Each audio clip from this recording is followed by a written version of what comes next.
Hello friends, welcome.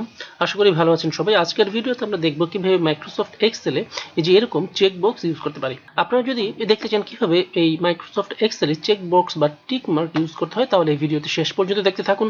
আশা করি এই ভিডিওটি দেখার মাধ্যমে আপনারা উপকৃত হবেন। তো চলুন শুরু করা যাক।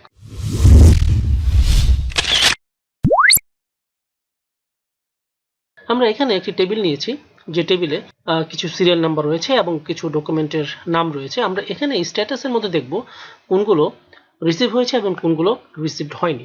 তো সেই জন্য আমরা চেকবক্স ইউজ করব। তো চেকবক্স ইউজ করার জন্য বা চেকবক্স আনার জন্য আমরা যেটা করব সেটা হচ্ছে এই যে এখান থেকে মেনু বার থেকে ডেভেলপার অপশনে যাব। যাদের ডেভেলপার অপশন নাই তারা যেভাবে ডেভেলপার অপশন আনবেন তা হচ্ছে এই যে এখানে এই হোম বাটনে ক্লিক করবেন বা অফিস বাটন বলে এটাকে।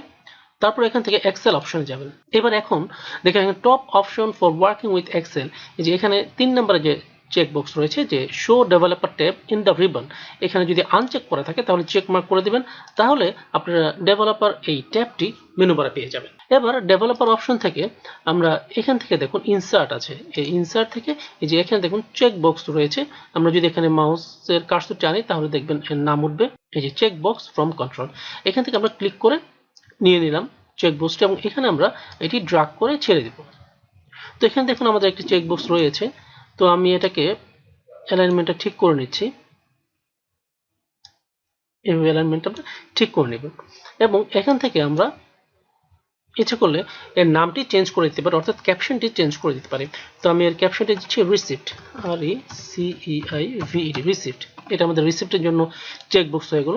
আমরা এটাকে আবার কপি করে নিচ্ছি, কপি করে এই জায়গাতে পেস্ট করে দিচ্ছি এবং এখান থেকে এটি এইভাবে নিয়ে নিচ্ছি, ড্র্যাগ করে নিলাম, অ্যালাইনমেন্টটা ঠিক করে দিচ্ছি।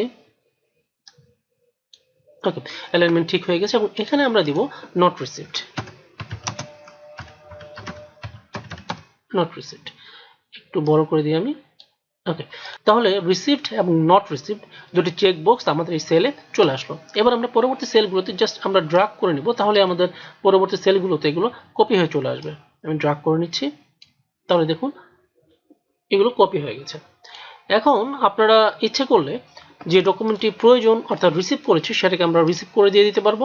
যেমন বার্থ সার্টিফিকেট যদি নট রিসিভ থাকে তাহলে আমরা নট রিসিভ দিয়ে দেবো, পাসপোর্ট যদি রিসিভ থাকে তাহলে রিসিভ করে দেবো, ফটো যদি রিসিভ করা থাকে তাহলে রিসিভ করে দেবো, ব্যাংক সার্টিফিকেট যদি নট রিসিভ হয় তাহলে নট রিসিভ করে দেবো। এভাবে আমরা চেক বক্সের মাধ্যমে খুব সহজে আমাদের ডকুমেন্টেশনগুলো করতে পারি। তো বন্ধুরা, আশা করি ভিডিওটা আপনাদের ভালো লেগেছে। যদি ভালো লেগে থাকে তাহলে ভিডিওটি অবশ্যই লাইক করুন, কমেন্টস করুন, শেয়ার করুন। ধন্যবাদ।